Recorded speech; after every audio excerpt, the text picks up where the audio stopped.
Hello everyone. आज हम start करेंगे स्टैटिस्टिक्स का टॉपिक। ठीक है, तो स्टैटिस्टिक्स में हमने मैराथन क्लास स्टार्ट करनी है। तो हमारा एजेंडा क्या है? हम इंट्रोडक्शन, ये सारे आपके देखो स्टैटिस्टिक्स के टॉपिक हैं। इसमें मैंने आपको पहले जो इकोनॉमिक्स की क्लास लगाई थी उसमें भी कहा था ना कि मैं स्टैटिस्टिक्स की एक क्लास लूंगी। तो इसमें आपके सारा सिलेबस का ही है, collection of data, census, sampling, organization of data, presentation of data, measures of central tendency, mean, median, mode जिसमें आता है। ठीक है, कोरिलेशन और इंडेक्स नंबर। ठीक है, तो ये आपका हो गया। ये अब सबसे पहले हम बात करते हैं इंट्रोडक्शन की। तो इंट्रोडक्शन में सबसे पहले आपकी चीज आती है कि व्हाट इज स्टैटिस्टिक्स। तो स्टैटिस्टिक्स क्या होता है? Statistics is mainly collection of quantitative data. तो कलेक्शन ऑफ डेटा, हम इसे कलेक्शन ऑफ डेटा बोल सकते हैं। ठीक है, कि क्या है स्टैटिस्टिक्स? डेटा का कलेक्शन है। तो इसमें आपके फर्स्ट चैप्टर में आप देखोगे कि what is economics, what are economic activities, ये सारी चीजें। तो इकोनॉमिक्स में, माइक्रो इकोनॉमिक्स में हम सारा कवर करते हैं इसको, तो मैं उस चीज के ऊपर नहीं आऊंगी। ठीक है, स्टैटिस्टिक्स की आप करोगे कलेक्शन ऑफ डाटा की। देन उसके बाद आपकी आती है स्टैटिस्टिक्स की डेफिनेशंस। तो डेफिनेशंस में क्या है आपके पास? इसको स्टैटिस्टिक्स को दो सेंसेस में डिफाइन किया जाता है। एक होता है आपका प्लूरल सेंस, ठीक है, एक होती है आपकी सिंगुलर सेंस। ठीक है, प्लूरल सेंस में आपके क्या है कि इसमें इसके फीचर्स के बारे में बताया गया है। किसके फीचर्स के बारे में? स्टैटिस्टिक्स के फीचर्स के बारे में। और सिंगुलर सेंस में आपके क्या बताया गया है? स्टैटिस्टिकल मेथड्स के बारे में बताया गया है। ठीक है, स्टैटिस्टिकल मेथड्स के बारे में। तो मेथड्स में आपके क्या आता है? स्टैटिस्टिकल मेथड्स के बारे में ये डिफाइन करता है कि क्या क्या मेथड्स यूज करते हैं। तो इसकी जो प्लूरल की डेफिनेशन है, ठीक है, स्टैटिस्टिक्स की प्लूरल की डेफिनेशन है, वो आपको हॉरेस सेक्रिस्ट की करनी है। क्यों मैं आपको हॉरेस सेक्रिस्ट की डेफिनेशन लिखने को बोल रही हूँ? क्योंकि इसमें जितने भी वर्डिंग्स हैं बाय हॉरेस सेक्रिस्ट, ठीक है, जो भी वर्डिंग्स ये बोल रहा है, वो सारे के सारे पॉइंट्स जो हैं आपके बनेंगे कि क्या बनेंगे? आपकी फीचर्स के पॉइंट्स बन जाएंगे। डिफरेंट डिफरेंट पॉइंट्स जो फीचर्स के आते हैं वो सारे इसकी डेफिनेशन के हैं। तो जैसे हम बोलते नहीं है, एक पंथ दो काज। ठीक है, डेफिनेशन भी हो जाएगी और फीचर्स भी हो जाएंगे। तो इस तरीके से आपके एक पंथ दो काज हो जाएगा, है ना, मतलब दोनों चीजें याद हो जाएंगी आपकी। ठीक है, डेफिनेशन भी याद हो जाएगी और क्या हो जाएगा? फीचर्स भी याद हो जाएंगे। ठीक है, तो सबसे पहले हम डेफिनेशन करते हैं। तो हॉरेस सेक्रिस्ट क्या कहता है? Statistics can be defined as aggregate of facts. ठीक है, तो फर्स्ट पॉइंट क्या बन गया? Aggregate of facts. ठीक है, it involves aggregate of facts. ठीक है, सेकंड आपका बन गया collected in a systematic manner.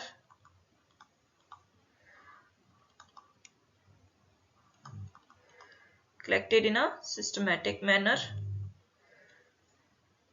for a predetermined purpose। तो predetermined purpose,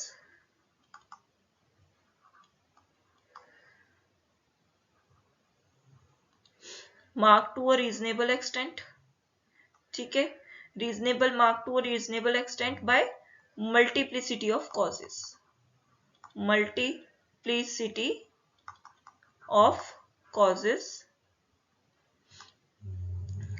set in relation to each other। तो रिलेशन में है, रिलेशन टू ईच अदर। ठीक है, इस तरीके से पॉइंट्स हैं।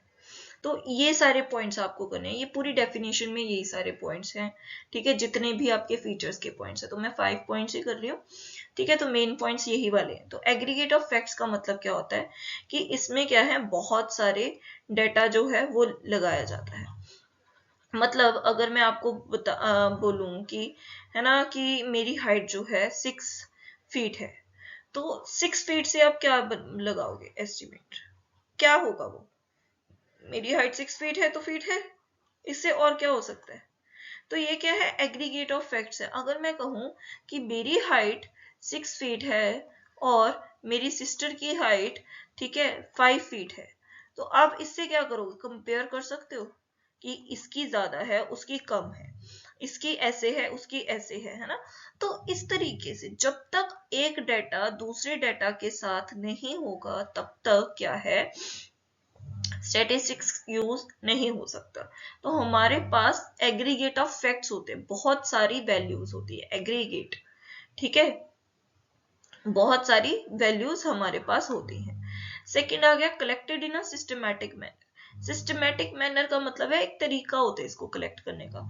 ऐसा नहीं है कि कुछ डेटा आपने हाइट का ले लिया, कुछ एज का ले लिया, कुछ है सेक्स का ले लिया, मतलब मेल फीमेल का ले लिया, ठीक है। तो ये चीजें हमें ऐसे नहीं अलग अलग नहीं लेनी, जिसकी हाइट ले रहे हो उसी की एज ले रहे हो, जिसकी एज ले रहे हो उसी का आप मेल फीमेल चेक कर रहे हो, जेंडर चेक कर रहे हो, है ना। तो ये होगा आपका कि एक पर्टिकुलर के बारे में आप तीनों चीजें, तो ये एक मैनर है, ये एक तरीका है, ठीक है। तो इसको हम एक सिस्टमैटिक मैनर में कलेक्ट करते हैं। फिर प्री डिटरमाइंड, अब हमारा पर्पस क्या है, मेन ऑब्जेक्टिव क्या है, जब तक हमें ऑब्जेक्टिव ही नहीं पता है हम कैसे डेटा कलेक्ट कर सकते हैं, क्यों डेटा कलेक्ट करेंगे हम, ठीक है। तो जब तक हमें पर्पस नहीं पता है, हमें पर्पस पता होना चाहिए कि हम ये डेटा कलेक्ट क्यों कर रहे हैं, ठीक है। तो पर्पस होना चाहिए। और ये नहीं है कि अभी मैंने कहा कि मैं हाइट का डाटा कलेक्ट कर रही हूँ, है ना। तो हाइट किन किन चीजों की वजह से अफेक्ट हो सकती है, एज की वजह से हो सकती है, जेंडर की वजह से हो सकती है, हेरिडिटरी कुछ फैक्टर्स हो सकते हैं उनकी वजह, तो बहुत सारे फैक्टर्स हैं जो अफेक्ट करेंगे आपके उस डेटा को, बहुत सारे फैक्टर्स अफेक्ट करते हैं।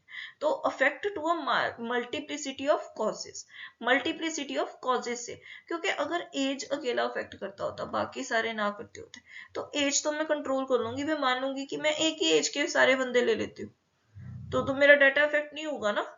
तो फिर कोई भी हमारा स्टैटिस्टिकल टूल नहीं लगेगा, टूल नहीं लगेगा तो हम रिलेशन कैसे फाइंड करेंगे।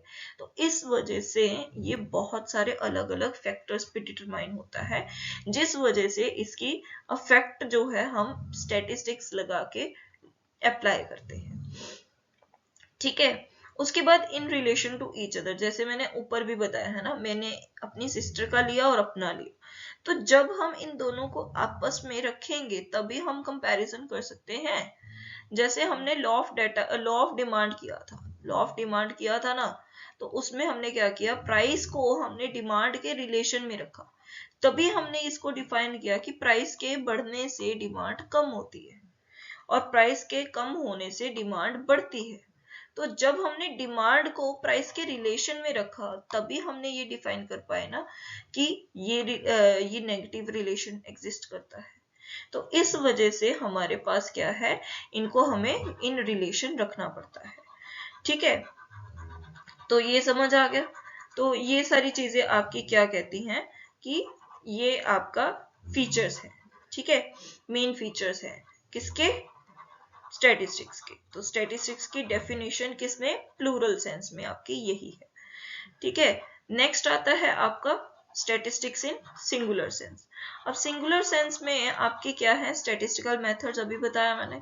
तो स्टैटिस्टिकल मेथड्स के बारे में क्या कर सकते हैं हम, स्टैटिस्टिकल मेथड्स में हमारे कुछ तरीके आते हैं जिनको ये डिफाइन करते हैं, और इसकी डेफिनेशन, अब जैसे मैंने आपको बताया हॉरेस सेक्रिस्ट के बारे में, है ना, तो हॉरेस सेक्रिस्ट की, तो हम सिंगुलर सेंस में किसकी करेंगे, सिंगुलर सेंस में हम करेंगे क्रॉक्सटन एंड काउडन की। अब ये दोनों कौन है, क्रॉक्सटन एंड काउडन ने दो स्टैटिस्टिशियंस हैं जो ये डिफाइन करते हैं that statistics can be defined as collection, presentation, organization, analysis and interpretation of data। अब मैं ये वर्ड्स क्यों लिख रही हूं, ठीक है, इंटरप्रिटेशन ऑफ डाटा, ये सारे हमारे क्या है, स्टेजेस है, ठीक है, मेथड्स हैं, स्टेजेस हैं, स्टैटिस्टिकल स्टेजेस हैं जो अप्लाई की जाती है। तो इसमें क्या है, सबसे पहली स्टेज होती है कलेक्ट करने की। सबसे पहले हम डाटा क्या करते हैं, कलेक्ट करते हैं, फिर हम उसको एक ऑर्गेनाइज्ड वे में लगाते हैं, ऑर्गेनाइजेशन करते हैं उसकी, फिर उसके बाद हम उसे प्रेजेंट करते हैं। प्रेजेंट किसके फॉर्म में करते हैं, चाहे वो टेबल हो, चाहे वो ग्राफ हो, चाहे वो डायग्राम हो, ठीक है। तो हम अलग अलग तरीके से उसे क्या करते हैं, प्रेजेंटेशन करते हैं। फिर उसके ऊपर हम क्या लगाते हैं, टूल्स लगा के उसे हम क्या करते हैं, एनालाइज करते हैं। एनालाइज में जैसे हम मीन मीडियन मोड निकालते हैं, तो एनालाइज करते हैं, और मीन मीडियन मोड निकाल के हम उसकी क्या कर देते हैं, एंड में इंटरप्रिटेशन कर देते हैं, इंटरप्रेट कर देते हैं कि हाँ ये डाटा इस तरीके से, जैसे हमने लॉ ऑफ डिमांड पे लगाया तो हमने प्राइसेस का डाटा लिया और क्वांटिटीज का डाटा लिया, अलग अलग डाटा लिया। अब उसको हमने क्या किया, अलग अलग चीजों से अलग अलग क्वांटिटीज का डाटा लिया, उसके बाद हमने उसको क्या कर दिया, एक तरीके में प्राइसेस वाले इकट्ठे कर दिए, क्वांटिटी वाले इकट्ठे कर दिए, तो ऑर्गेनाइज कर दिया। अलग अलग लिया था ना, कहीं पे कुछ लिया कहीं पे कुछ, तो उसे एक ऑर्गेनाइज्ड वे में लगा दिया, प्राइसेस वाले सारे अलग लगा दिए और क्वांटिटी वाले सारे अलग लगा दिए, ठीक है। फिर उसको हमने टेबल में बना दिया, एक टेबल बना दिया जिसमें अलग अलग प्राइसेस को ऐसे डिफाइन कर दिया। फिर उस पे हमने क्या किया, एनालाइज किया, हमने कोरिलेशन का मेथड लगाया, ये आगे आएगा आपका, कोरिलेशन किया। तो कोरिलेशन से हमें क्या, जो वैल्यू आई तो उसके बेसिस पे हमने इंटरप्रिटेशन की that there is a negative relationship between price and demand, ठीक है। प्राइस और डिमांड में क्या है, नेगेटिव रिलेशनशिप है, जिस वजह से हम ये डिफाइन कर पाए कि लॉ ऑफ डिमांड अप्लाई करता है, ठीक है। तो इस तरीके से आप ये सारी चीजें करोगे, तो ये हो गया आपका, क्या हो गया, स्टेजेस हो गई, जो सिंगुलर सेंस डिफाइन करता है कि हमारी डिफरेंट डिफरेंट स्टेजेस होती हैं जिनके थ्रू स्टैटिस्टिक्स डिफाइन हो सकता है, ठीक है। नेक्स्ट आपका टॉपिक क्या आता है, इसी में ही नेचर और स्कोप। तो इकोनॉमिक्स में भी हमने नेचर और स्कोप के बारे में किया था। तो नेचर में हमने क्या किया था, that what is the nature, that nature में क्या आता है, whether it is a science और एन आर्ट, सेम इसमें भी वही है। साइंस में whether it is a normative science और अ पॉजिटिव साइंस, ठीक है। और आर्ट में भी यही आता है, whether it is a positive science, और सॉरी आर्ट में क्या आता है, whether it is a skill और नॉट, ठीक है। तो स्टैटिस्टिक्स एक स्किल है, आर्ट है, कला है, सीखनी पड़ेगी, स्टैटिस्टिशियन तभी बनोगे। साइंस भी है, इसमें रूल्स एंड रेगुलेशंस होते हैं। मीन के लिए हमारे पास नंबर ऑफ डाटा होना चाहिए, सिंगल डाटा नहीं हो सकता, ठीक है। उसका पर्टिकुलर एक फॉर्मूला है, वही लगाना पड़ेगा, sum of terms upon number of terms. तो साइंस है ये। अब साइंस में ये पॉजिटिव और नॉर्मेटिव में से कौन सी है, दोनों है। क्यों पॉजिटिव भी है और नॉर्मेटिव भी है, ये हमें ये भी बताती है अब क्या है, ये हमें ये भी बताती है क्या हो सकता है, ठीक है, क्या हो रहा है या क्या होगा, ये भी बताती। ये what ought to be, what ought to be में क्या होता है कि पॉसिबिलिटी है ना, व्हाट ऑट टू बी। तो ये अगर हमारे पास प्राइस, जैसे मान लीजिए टमाटो का पहले 10 था, फिर 20 था, फिर 30 था, ठीक है। और क्वांटिटी क्या थी, तब 30 थी, फिर 20 हो गई, फिर 10 हो गई। तो अब हम कहेंगे कि अगर 40 हो गई क्वांटिटी, तो लोगों ने क्या करना है, लेना ही बंद कर देना है, ठीक है। अगर प्राइस क्या हो गया, 40 हो गया, तो लोगों ने लेना बंद। ये हमने कहाँ से निकाला, हमने जब डाटा को एनालाइज किया तो हमने देखा 10-10 का डिफरेंस आ रहा है, इसमें भी 10-10 का डिफरेंस आ रहा है, जिस वजह से क्या है, गैप बढ़ता जा रहा है। तो यहाँ पे लोगों ने क्या करना शुरू कर देना है, बिल्कुल ही नील कर देना है। तो ये हमने किस तरीके से, ये पर हमने कर देना है, हमने ये नहीं कह सकते कि होगा ही यही, बिल्कुल होगा ही, हम ये नहीं कहेंगे, हम इसकी पॉसिबिलिटी बताते हैं, हम इसकी पॉसिबिलिटी बताएंगे कि ये हो सकता है कि 40 अगर प्राइस हो गया तो लोगों ने इसको लेना बिल्कुल बंद कर देना है। तो इस तरीके से ये सारी चीजें नॉर्मेटिव साइंस में भी आती हैं। तो स्टैटिस्टिक्स क्या है, नेचर क्या है इसका, both positive and normative science, and it is as well as art, ठीक है। और स्कोप में हम क्या करते हैं, स्कोप में हम करते हैं सब्जेक्ट मैटर, कि इसमें सब्जेक्ट के मैटर में क्या आता है। ठीक है, तो इसके सब्जेक्ट मैटर में दो मेथड्स आते हैं जो हम इसमें पढ़ते हैं, that is one descriptive method, ठीक है, और अगला क्या है आपका इन्फ्रेंशियल मेथड। इन्फ्रेंशियल मेथड लगाते हैं। डिस्क्रिप्टिव में क्या आता है, डिस्क्रिप्शन, नाम से ही पता चला है डिस्क्राइब कर रहा है जो, तो जो हमारे डेटा को डिस्क्राइब कर रहा है कि ये डेटा किस तरीके का है, उसे हम बोलते हैं डिस्क्रिप्टिव। ठीक है, जैसे इसमें हमारा मोस्टली आता है मीन, मीडियन, मोड, ठीक है, स्टैंडर्ड डेविएशन, तो इस तरीके, मतलब ये वाले मेथड्स जो आते हैं, ठीक है, mean measures of central tendency जो हम करते हैं इसकी, उसे हम बोलते हैं डिस्क्रिप्टिव्स। डिस्क्रिप्टिव में सिर्फ ये हमें ये बताता है कि डेटा क्या है, कैसा है, किस तरीके से आपस में रिलेट कर रहा है, उसे हम कहते हैं।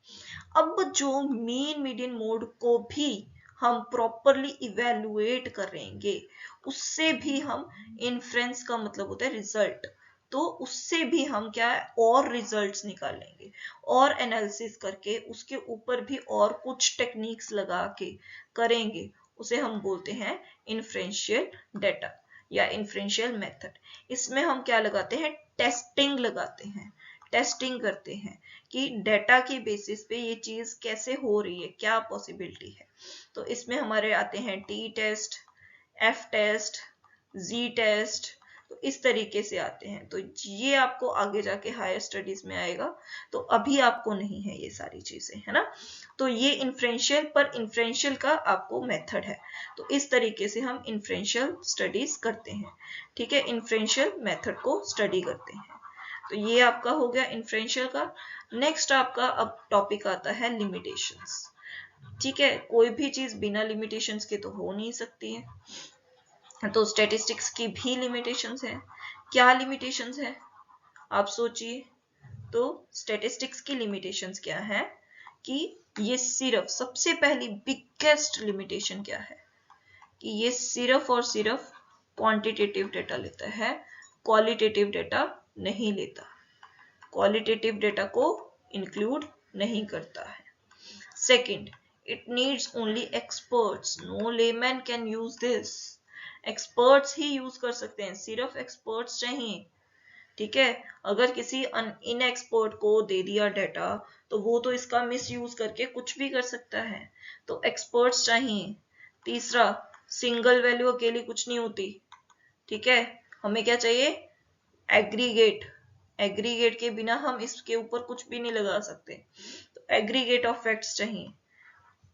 अगला क्या है कि इसमें कॉजेज जो हैं, कॉजेज एंड इफेक्ट्स, ये बताता तो है, पर किस तरीके से, ओनली ऑन एस्टिमेटेड बेसिस। ठीक है, एस्टिमेशन, यानी ये सिर्फ प्रोबेबिलिटी बताता है, पॉसिबिलिटी बताता है। ठीक है, प्रोबेबिलिटी बताता है कि ये रिलेशन हो सकता है, इट मे एग्जिस्ट और sometimes it may not exist, और ये रेफरेंस के बिना नहीं हो सकता, without reference it doesn't have any value. मतलब अगर मैं कहीं से कोई डेटा उठा रही हूँ, मतलब डेटा ले रही हूँ, तो उसकी मुझे रेफरेंस देनी पड़ेगी कि मैंने कहाँ से ये डेटा लिया।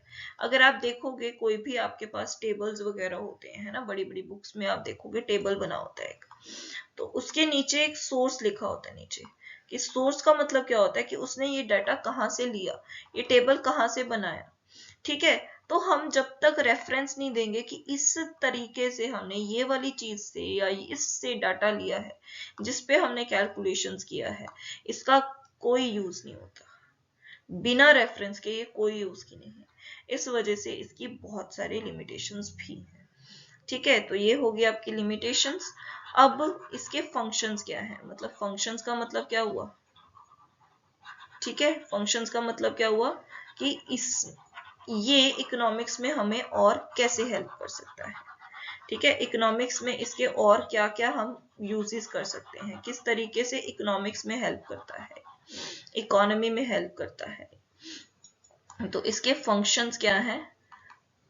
First function is forecast, forecast क्या फोरकास्ट करेगा, पॉलिसीज, कौन कौन सी पॉलिसीज हो सकती हैं, ठीक है, उसके बारे में हम गवर्नमेंट को हेल्प करेगा पॉलिसीज बनाने में, ठीक है। सेकंड आपका पॉइंट आता है कॉज एंड इफेक्ट रिलेशनशिप बताता है उसके, ठीक है, इकोनॉमिक थियरीज को प्रूफ करता है ये, ठीक है, प्रूफिंग देता है ये, ठीक है, कि ये थियरी ऐसे एप्लीकेबल होगी, ठीक है। ये फ्यूचर एस्पेक्ट्स को डिटरमाइन करके बताता है, फ्यूचर एस्पेक्ट्स डिटरमाइन करता है किसके लिए, ताकि ये हमारी थियरीज को या हमारी गवर्नमेंट को प्रॉपरली वर्किंग करवा सके, उनको ये पॉलिसीज जो उन्होंने गवर्नमेंट पॉलिसीज बनानी है उसका इफेक्ट पता चल सके, ठीक है। ये क्या करता है, ये क्वांटिटेटिव एस्पेक्ट के क्वांटिटेटिव इकोनॉमिक एस्पेक्ट देता है हमें, ठीक है। बिना क्वांटिटेटिव एस्पेक्ट के हम इकोनॉमिक थ्योरीज नहीं बना सकते, तो क्वांटिटेटिवली हमें डिटरमाइन करता है कि हमारी इकोनॉमिक थ्योरी कैसी है।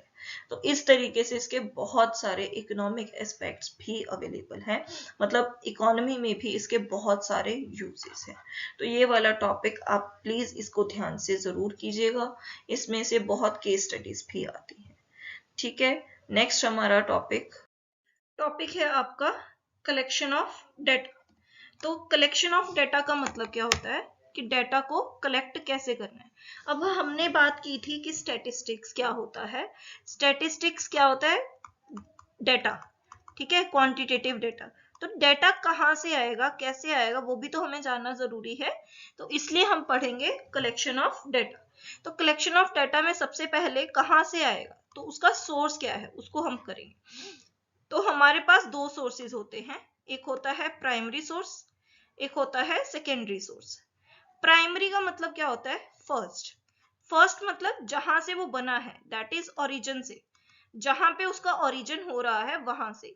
तो प्राइमरी डेटा में क्या करते हैं हम, सोर्स क्या होता है, जो जैसे मैंने अगर स्कूल्स की स्टडी लेनी है तो मैं ये नहीं कहूंगी कि मैं एनसीईआरटी की साइट पे जाती हूँ या सीबीएसई की साइट पे जाती हूँ या पीएससीबी की साइट पे, no, I am going to the schools, particular schools to collect, ठीक है। तो मैं उन स्कूल्स में जाके कलेक्ट कर रही हूँ जिन स्कूल्स का मुझे डाटा चाहिए, तो स्कूल्स क्या है, मेरा सोर्स है।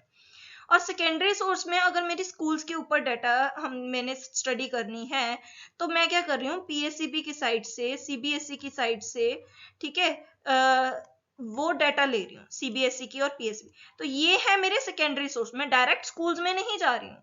तो सोर्स क्या है, अगर मैं डायरेक्ट ले रही हूँ जहां से मुझे डाटा प्रॉपर मिलेगा, मतलब मेन जगह है जो, ठीक है, उसे हम बोलते हैं प्राइमरी। और जो मैं अदर सोर्सेज से, मतलब उनके रिलेटेड जो बने हुए हैं उनसे ले रही हूँ, उसे बोलते हैं सेकेंडरी सोर्स।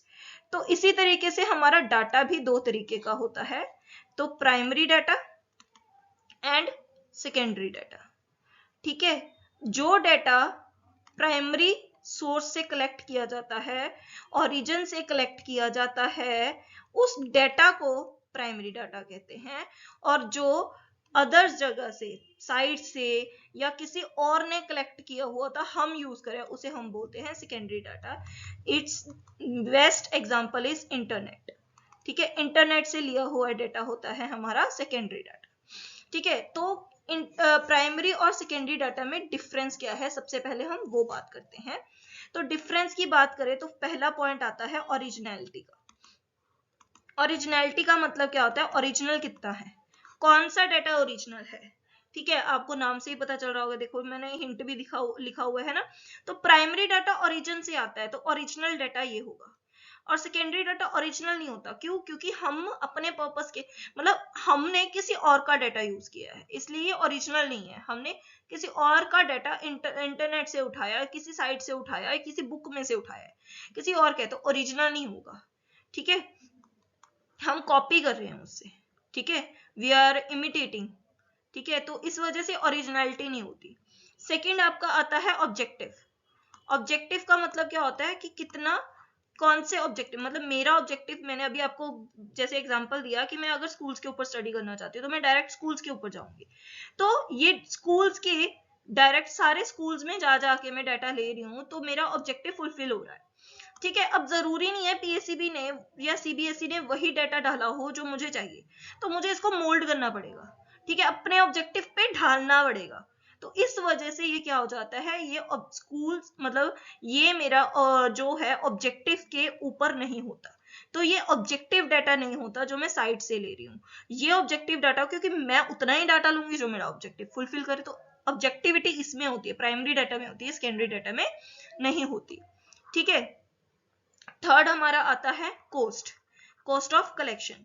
तो प्राइमरी डाटा को कलेक्ट करने में कॉस्ट क्या लगेगी, ज्यादा लगेगी। क्यों ज्यादा लगेगी, एक्सेस क्यों लगेगी, क्योंकि मैं हर स्कूल में जाऊंगी, फिर उनसे डाटा लूंगी, परमिशंस लूंगी, तो कॉस्ट और time consuming.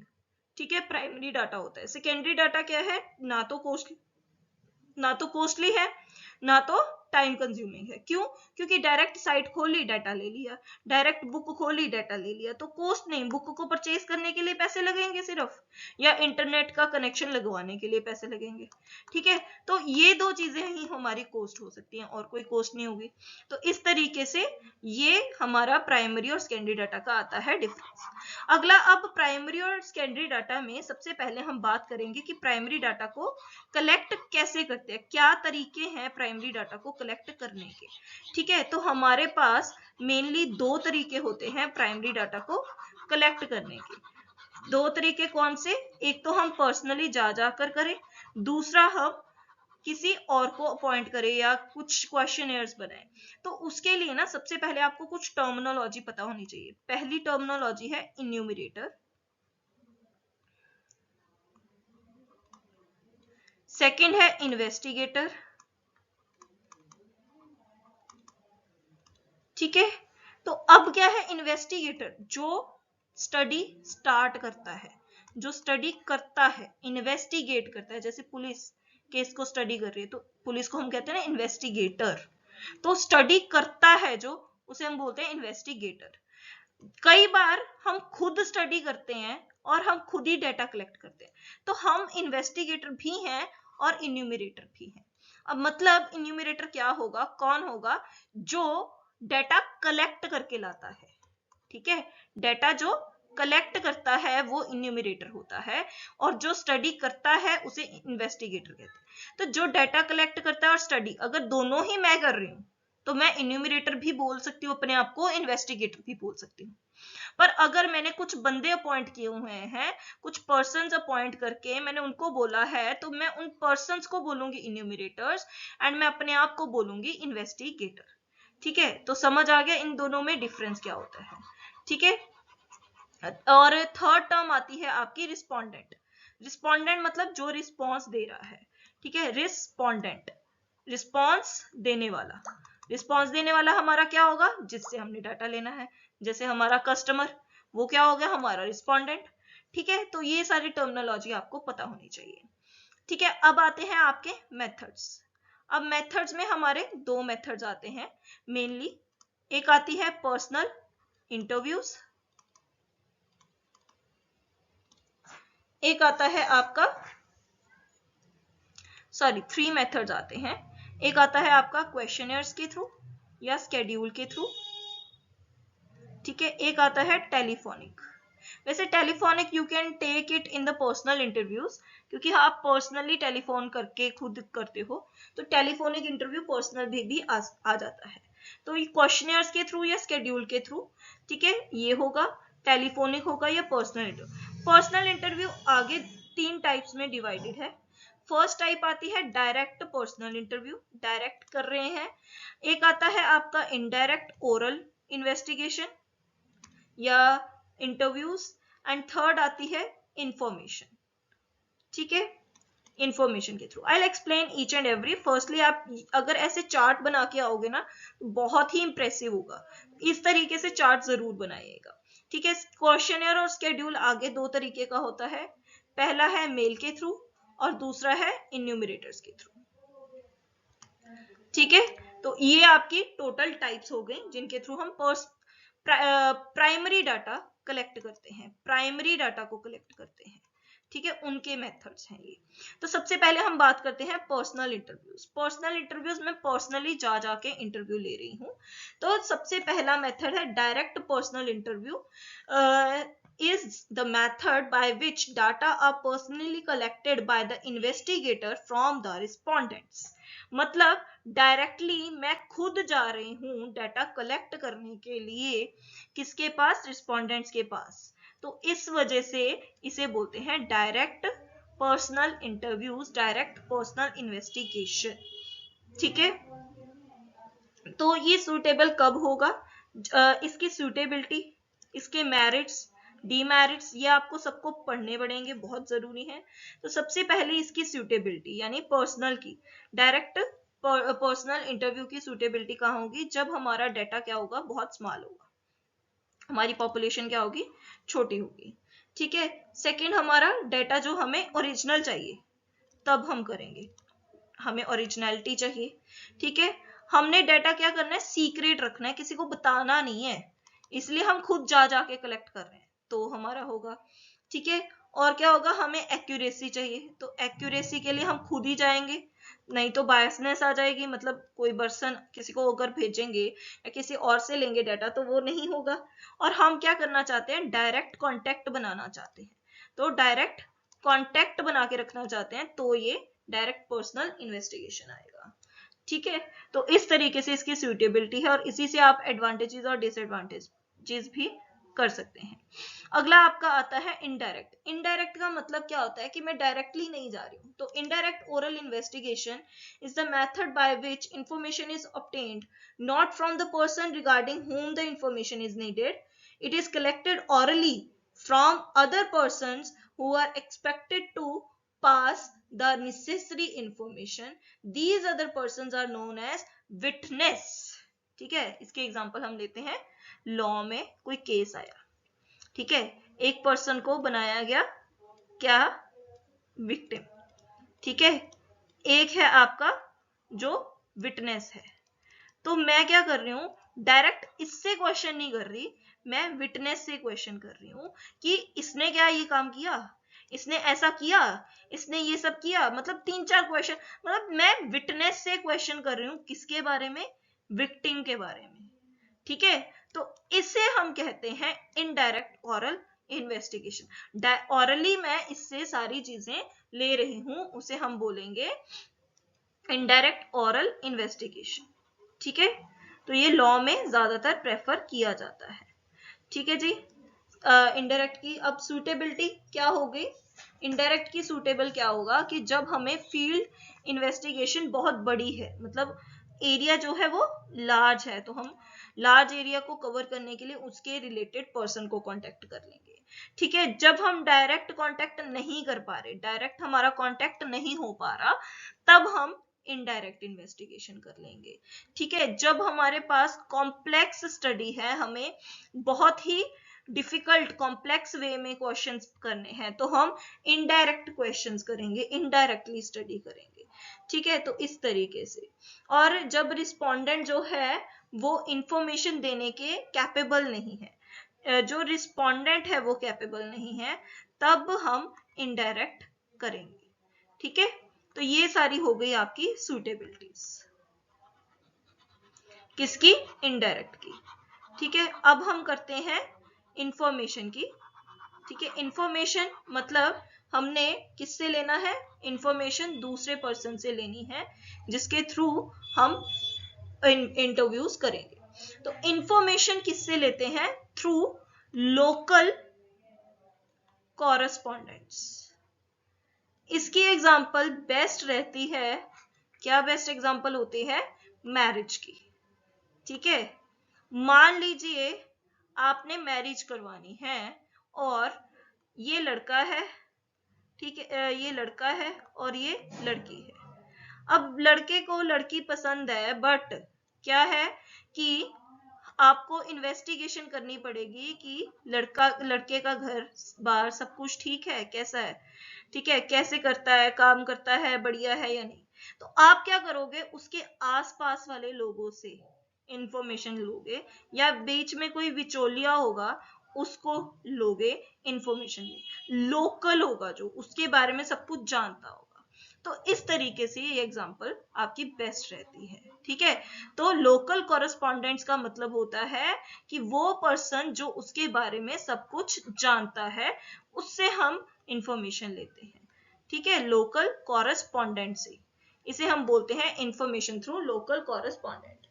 Under this method, the investigator appoints local persons or correspondent at different person. They collect information in their own way and furnish the same to the investigator. ठीक है, तो इसकी suitability क्या आएगी? First है कि continuous information चाहिए। तो कॉन्टिन्यूस तभी होगी जब लोकल कॉरेस्पॉन्डेंट हमारे नोन में होगा, हम बार बार पूछ सकते हैं इजीली, ठीक है। और इसमें क्या है, हम खुद नहीं जा सकते, बहुत बड़ा एरिया है, इसलिए हम कॉरेस्पॉन्डेंट्स के थ्रू लेंगे। तो ये इंफॉर्मेशन मेनली किसके लिए यूज की जाती है? जर्नल्स के लिए, मैगजीन्स के लिए, ठीक है। जो मीडिया वाले करते हैं वो मेनली ऐसे ही करते हैं, लोकल कॉरेस्पॉन्डेंट से इंफॉर्मेशन लेते हैं, ठीक है। और जरूरी नहीं है कि ये इंफॉर्मेशन करेक्ट हो, तो इसमें हमें एक्यूरेसी जो है वो प्रॉपर नहीं चाहिए होती, एक्यूरेसी कम चाहिए होती है, जिस वजह से हम ऐसा कर लेते हैं, ठीक है। तो ये आपका हो गया थर्ड मेथड भी, लोकल कॉरेस्पॉन्डेंट से जो हमने इंफॉर्मेशन लेनी है। अब आपका आता है कि क्वेश्चनर्स के through information collected from questioners and schedules. तो इसके लिए सबसे पहले आपको पता होना चाहिए कि क्वेश्चनर क्या होता है और स्केड्यूल क्या होता है, ठीक है। क्वेश्चनर और स्केड्यूल में क्या डिफरेंस है, ठीक है। तो questionnaire, what is questionnaire? Questionnaire में क्या आते हैं, बहुत सारे क्वेश्चंस होते हैं जो आपको टिक रॉन्ग करने होते हैं, ठीक है। और लास्ट में आपके लिए एक फीडबैक होता है, ठीक है। जो एक इसका मेन डिफरेंस क्या है, ये रिस्पोंडेंट से खुद भरवाया जाता है। रिस्पोंडेंट को बोला जाता है कि आप फिल कीजिए, आपको एक क्वेश्चनर दिया जाता है। स्केड्यूल में क्या होता है, इसको कौन लेके जाए, इसको इन्यूमरेटर लेके जाता है। और इन्यूमरेटर क्या करता है, आपको बोलता है कि हमें क्वेश्चनर फिल करना है, क्या आप हमारी मदद करेंगे, आप हमें कुछ क्वेश्चंस के आंसर दे दीजिए, हम अपने आप टिक क्रॉस कर देंगे उसके बेसिस पे। तो इन्यूमरेटर खुद इसको परफॉर्म करता है, ना कि रिस्पोंडेंट।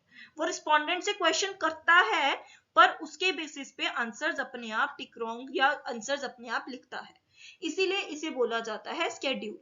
और क्वेश्चनर रिस्पोंडेंट को खुद दिया जाता है, इसलिए रिस्पोंडेंट खुद इसे फिल करता है, क्वेश्चनर उसे बोला जाता है। मेन डिफरेंस पता, क्वेश्चन सब दोनों में ही होते हैं, एक को रिस्पोंडेंट भरता है और एक को इन्यूमरेटर भरता है, ठीक है, ये डिफरेंस है। अब हम क्वेश्चनर क्या कर सकते हैं, या तो हम मेल कर सकते हैं अलग अलग बंदों को, हम मेल कर देंगे कि मेल कर दिया अलग अलग पर्सन्स को और उनको बोल दिया प्लीज हमें वापिस रिटर्न कर दीजिए, या व्हाट्सएप कर देते हैं, ठीक है। आजकल मेल की जगह पे व्हाट्सएप ज्यादा यूज होने लगे हैं, ठीक है। तो व्हाट्सएप कर देते हैं हम, तो वो उनको रिक्वेस्ट करते हैं कि हमें मेल करके या व्हाट्सएप करके रिवोर्ट कर दीजिए इसे, ठीक है। दूसरा हमारा आता है इन्यूमरेटर्स के थ्रू, हम इन्यूमरेटर्स को अलग अलग जगह, इसमें हमारा सेंसस मेथड जो सेंसस जो है, जो इंडिया का सेंसस किया जाता है, आपने देखा होगा आपकी कॉलोनी में, आपके घरों में क्या आते हैं, लोग आते हैं कई बार, वो कहते हैं मैम हम गवर्नमेंट के ऑफिशियल से आए हैं, हम गवर्नमेंट ऑफिशियल्स हैं, हम क्या करना चाहते हैं, आपसे कुछ क्वेश्चंस करना चाहते हैं वोटिंग के रिलेटेड, हम आपसे कुछ क्वेश्चंस करना चाहते हैं आपके पानी के रिलेटेड, आपकी सैनिटेशन फैसिलिटीज के रिगार्डिंग, है ना। तो इस तरीके से वो क्या करते हैं, आपसे डाटा कलेक्ट करते हैं। वो कहते हैं कि आपके घर में बंदे कितने हैं, छोटे बच्चे कितने हैं, जैसे हमारी कॉलोनी में क्या करते हैं वो छोटे बच्चों के लिए पोलियो ड्रॉप्स के लिए वो पूछने आते रहते हैं, तो वो भी क्या है, वो इन्यूमरेटर्स हैं। उनके थ्रू वो क्या करते हैं, वो हमसे क्वेश्चंस करते हैं कि आपके घर में छोटा बच्चा है, अच्छा कितने साल का है, अगर नहीं है तो ओके ठीक है वो आगे चल। तो इस तरीके से वो इंफॉर्मेशन कलेक्ट करते हैं और उस इंफॉर्मेशन को वो यूज करते हैं प्राइमरी डाटा बनाने के लिए, ठीक है। तो ये आपका हो गया टाइप इसमें। अगली आपकी आती है टेलीफोनिक। तो टेलीफोनिक बहुत सिंपल है, हमने टेलीफोन किया, कॉल करके उनको क्वेश्चंस पूछ लिया और हमारा काम हो गया। तो टेलीफोनिक में सिर्फ इतना ही होता है, तो ये हम पर्सनली जाकर नहीं करते। ठीक है, यहां तक आपका हो गया, क्वेश्चनेयर का हो गया। अब हमारा मेन आता है कि क्वेश्चनेयर के बेसिक क्राइटेरिया या क्वेश्चनेयर बनाते कैसे हैं, क्वेश्चनेयर में क्या क्या चीजें होनी चाहिए। ठीक है, तो ये आपका आता है what is the qualities of questionnaire और अ स्केड्यूल। ठीक है, तो क्वेश्चनेयर और अ स्केड्यूल में क्या क्या आपके क्वालिटीज हो सकती हैं वो आपको पता होना चाहिए। तो लेट मी राइट दिस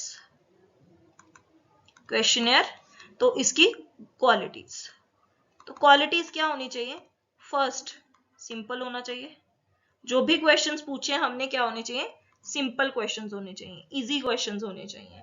ठीक है, सेकंड हमारा क्या होना चाहिए, लिमिटेड क्वेश्चंस होने चाहिए। लिमिटेड मतलब ऐसा नहीं है उनको 10 पेजों का क्वेश्चनेयर पकड़ा दिया भाई भरते जाओ, कौन भरेगा इतना, वो कहेगा ले मैं पागल हूँ इतना क्वेश्चनेयर भरूंगा। या इन्यूमरेटर अगर लेके गया वो क्वेश्चन पे क्वेश्चन पूछे जा रहा है, वो कहेगा कि मैंने कोई गलत काम कर दिया क्या आप इतने क्वेश्चन कर रहे हो, वो आंसर ही नहीं करेगा, एक टाइम पे आके वो बोलेगा यार ये तो पंगा ही ले लिया मैंने।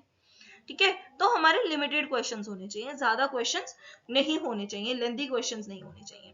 फिर ऑर्डर में होने चाहिए, एक प्रॉपर सीक्वेंस होना चाहिए क्वेश्चंस का। ऐसा नहीं पहले आपने एज पूछ लिया फिर आपने 4-5 क्वेश्चन और पूछ लिए फिर आप कह रहे हो कि आपकी जेंडर क्या है, ऐसे नहीं। अगर डेमोग्राफी के ऊपर आप बेस्ड बोल रहे हो, मतलब एज, नेम, ठीक है, आपका जेंडर, आपकी लोकेलिटी, इन सभी चीजों के तो इकट्ठा होना चाहिए, एक ऑर्डर में होना चाहिए आपके क्वेश्चंस। ठीक है, तो एक सीक्वेंस होता है उसमें।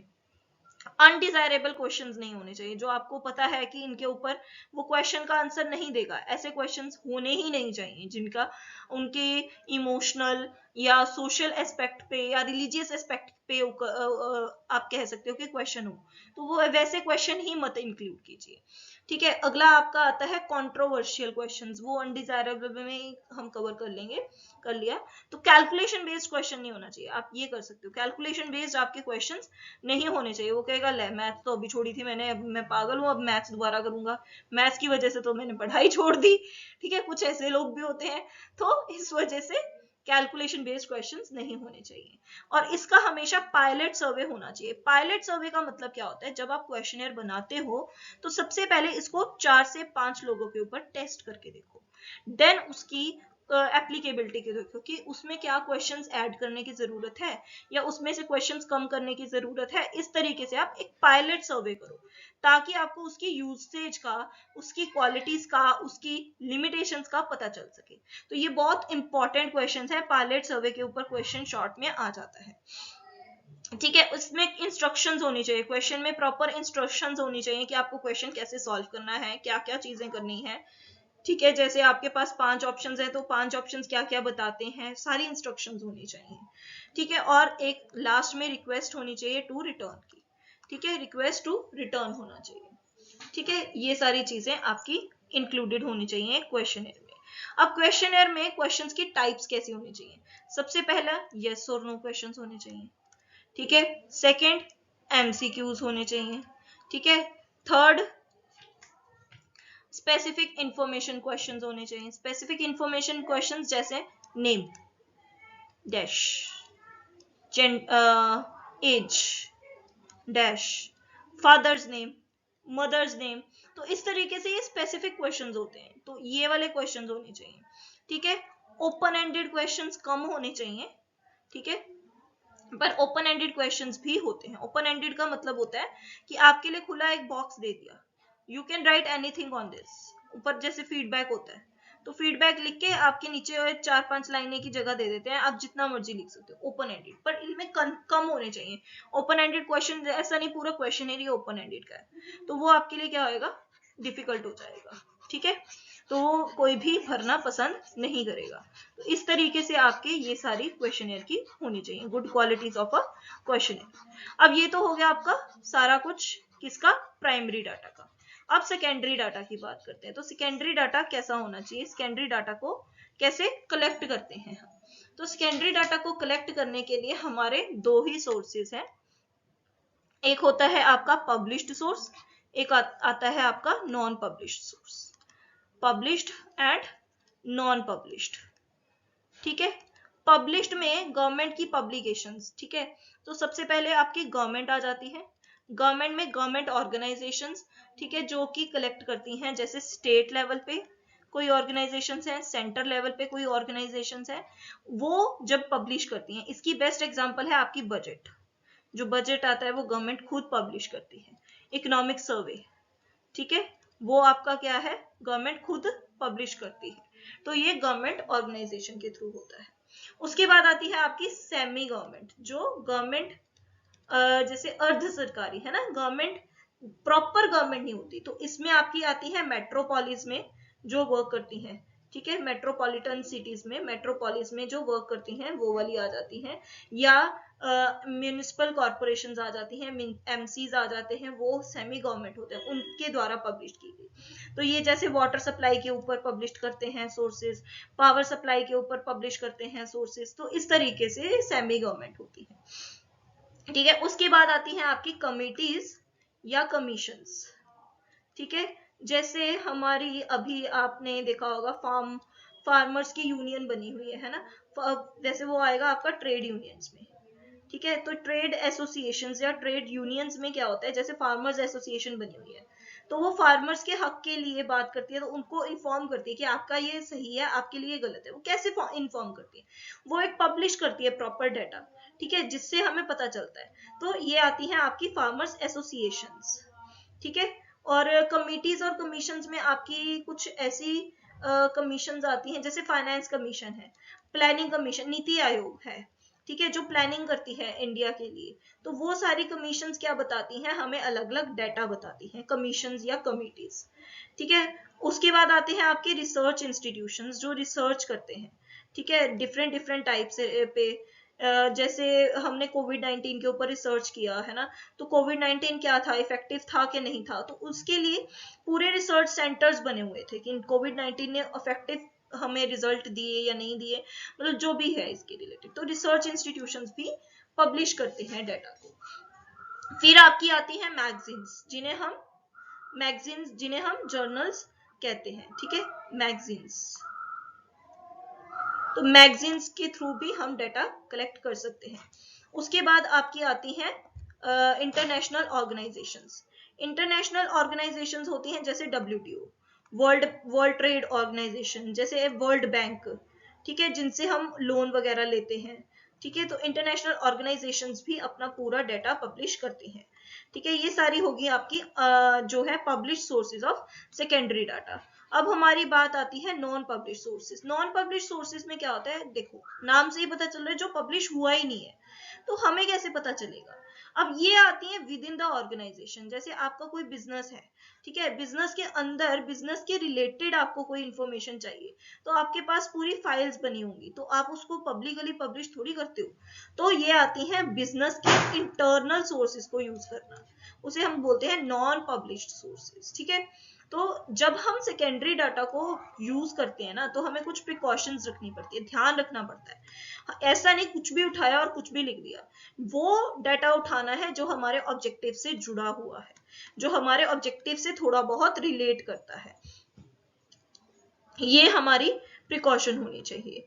अगला हमारी एबिलिटी होनी चाहिए कि हम डाटा को किस तरीके से यूज कर सकते हैं। वो कलेक्टेड डाटा को जो ऑर्गेनाइजेशन ने कलेक्ट किया ऑलरेडी, ऑर्गेनाइजेशन ने उसकी एबिलिटी को चेक करना कि क्या वो करेक्ट है, क्या वो ठीक है। उसके बाद उसने कौन सा मेथड कलेक्ट करने के लिए यूज किया है, मेथड ऑफ कलेक्शन उसका क्या था, क्या उसने कोई पर्सनल बायसनेस के थ्रू तो नहीं कलेक्ट कर लिया।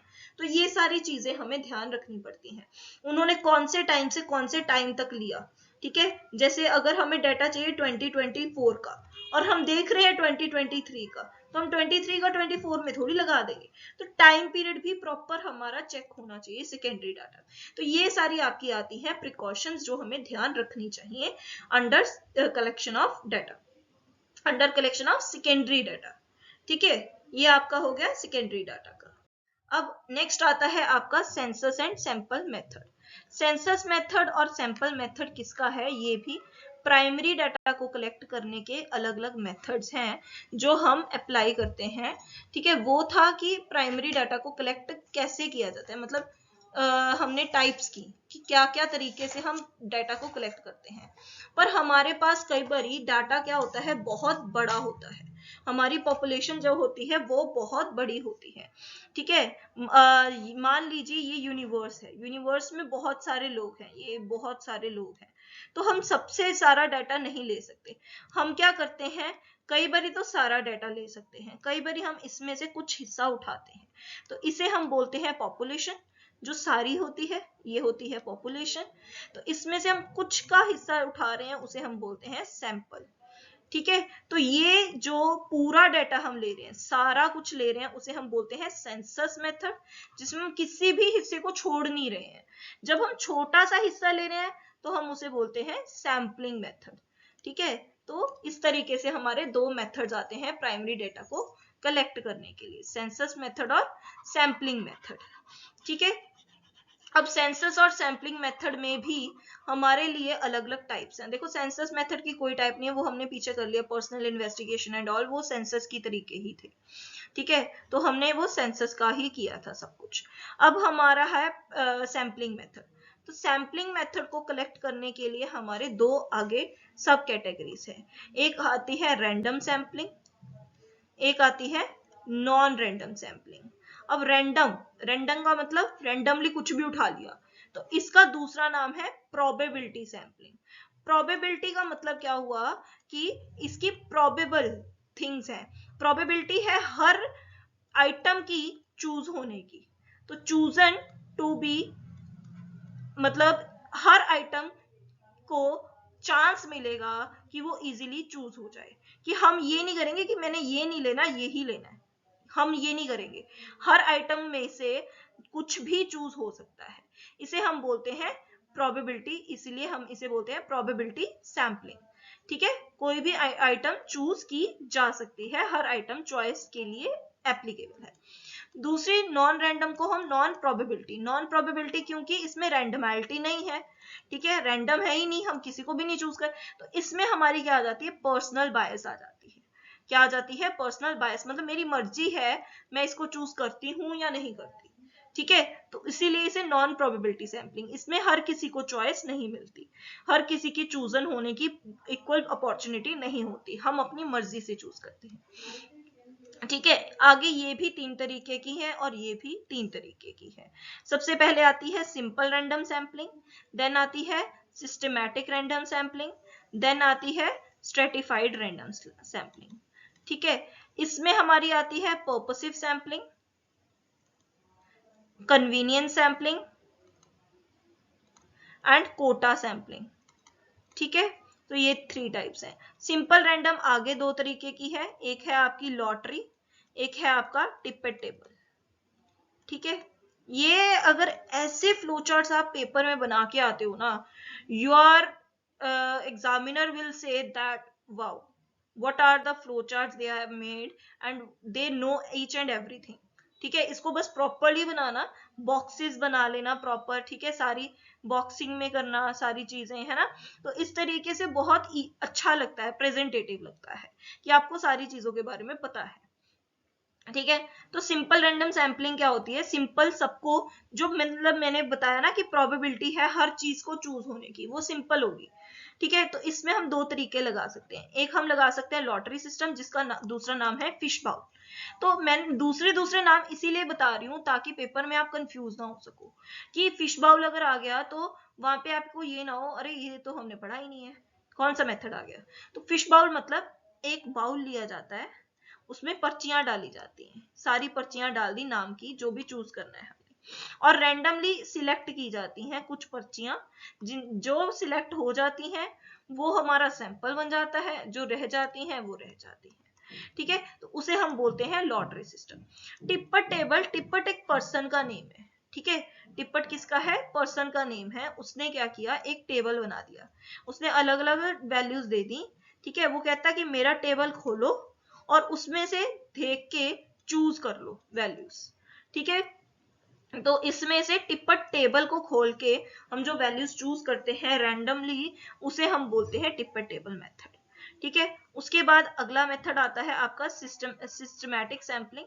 सिस्टमैटिक सैम्पलिंग में क्या है, एक सिस्टम होता है, नाम से ही पता चल रहा है एक सिस्टम को फॉलो करेंगे हम।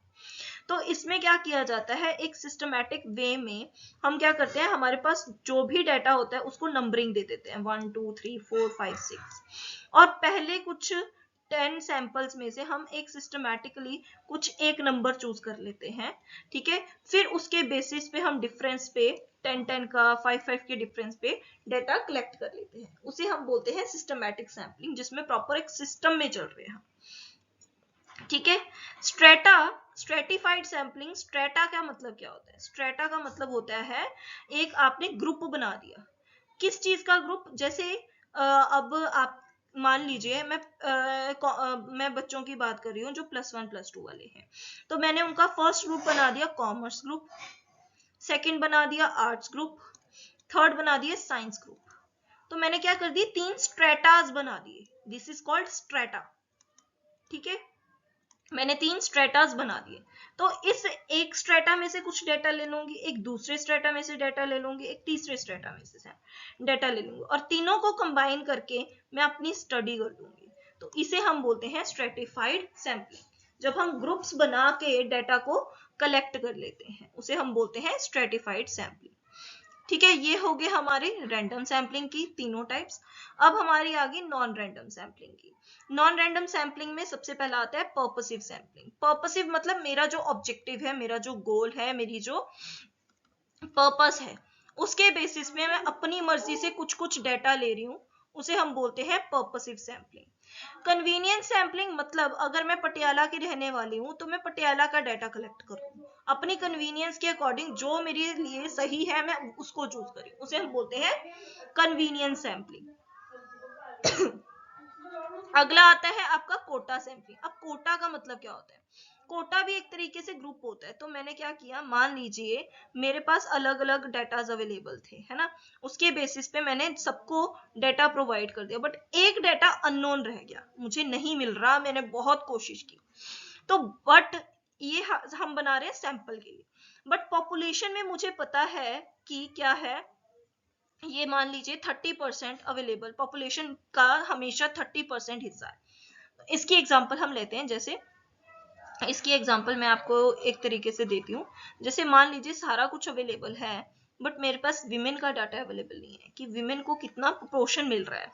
तो आपने अगर देखा हो तो वर्ल्ड लेवल पे, सॉरी इंडिया लेवल पे, इंडिया को विमेन को रिजर्वेशन है कितने परसेंट की, 3% की रिजर्वेशन प्रोवाइड की जाती है विमेन को, ठीक है। तो मैं क्या करूंगी, अपने डाटा का 3% हिस्सा, मुझे क्योंकि सैंपल में ये नहीं मिल रहा है विमेन का, तो मैं क्या करूंगी, सैंपल में अपनी मर्जी से 3% हिस्सा किसको दे दूंगी, विमेन को दे दूंगी, और बाकी सारे हिस्से पे सारा वर्किंग कर लूंगी, जो भी मुझे डाटा अवेलेबल है उसके बेसिस पे, उसे हम बोलते हैं, इस हिस्से को मैं बोलती हूँ कोटा, ठीक है। तो मैंने क्या कर दिया, विमेन को कोटा दे दिया, तो इसलिए इसे बोला जाता है कोटा सैम्पलिंग। तो ये था आपका सेंसस एंड सैम्पलिंग मेथड और कलेक्शन ऑफ डाटा का पूरा, ठीक है। तो कलेक्शन ऑफ डाटा इस तरीके से करते हैं, ठीक है। तो अब आपका नेक्स्ट टॉपिक